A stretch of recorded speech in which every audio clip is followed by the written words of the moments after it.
Some are speculating that these mysterious drones could be new drones the cartels could be utilizing. To talk more about drones at the border is Ron Vitiello, Senior Advisor of the U.S. Customs and Border Protection to the Trump administration. Ron, good to see you tonight. Thanks for making the time. Thanks for inviting me. We've reported that Border Patrol agents have seen hundreds of drones a day from cartels. Some of them, though, cannot be explained by Border Patrol agents, including one in Tucson. What do you know about anomalous drone activity along the border? Well, it's very interesting. I think it parallels a little bit what we saw in New Jersey earlier in the year, right? No one knew where those drones were doing, where they came from. Eventually, I think they got to the bottom of it and they realized there was sanctioned activity. These cartels are enormously powerful, and they use drones every day along our southwest border to surveil agents, kind of counter surveillance missions. They bring drugs across, and they attack Mexican authorities on their side of the border. And so the anomalous ones, they've got unlimited funding, and so maybe they have technology that we're not used to seeing, in the drone space, and certainly on our own border. Yeah, we saw some of this leaked video for the first time last night from a Border Patrol whistleblower. Some of these anomalous objects did not have heat signatures, appeared ice cold on the footage. What did you make of the new leaked video of these mysterious sightings along the border?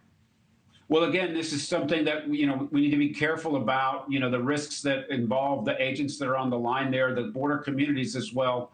I suspect that this is, the cartel, on the cutting edge of technology, using different techniques, maybe different kinds of machines.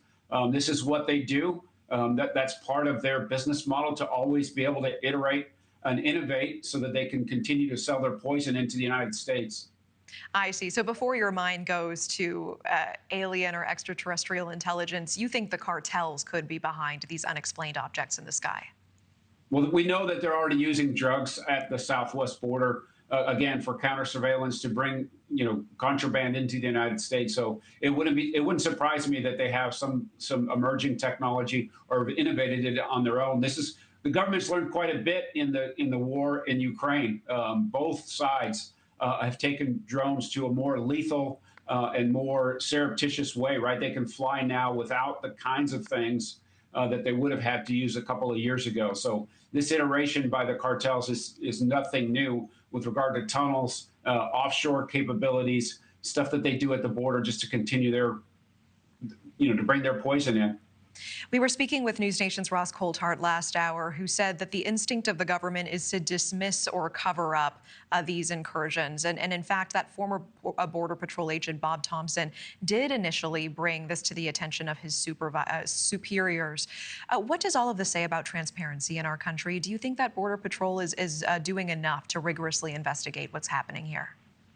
Well, I think that it's been reported. It's in the in the investigative stages. There are authorities in the United States, like the FAA, that will be very concerned about unlicensed unmanned drones. But we do have this problem at the southwest border, right? These cartels don't follow any of the rules that we must follow to detect drones, to take them into custody, or to prevent them from coming into the United States. Ron Vitiello, appreciate your time tonight. Have a great rest of your evening. Thank you. Thanks. Thank you for watching. Subscribe below and download our NewsNation app right now on your phone, and you will get fact-based, unbiased news for all Americans.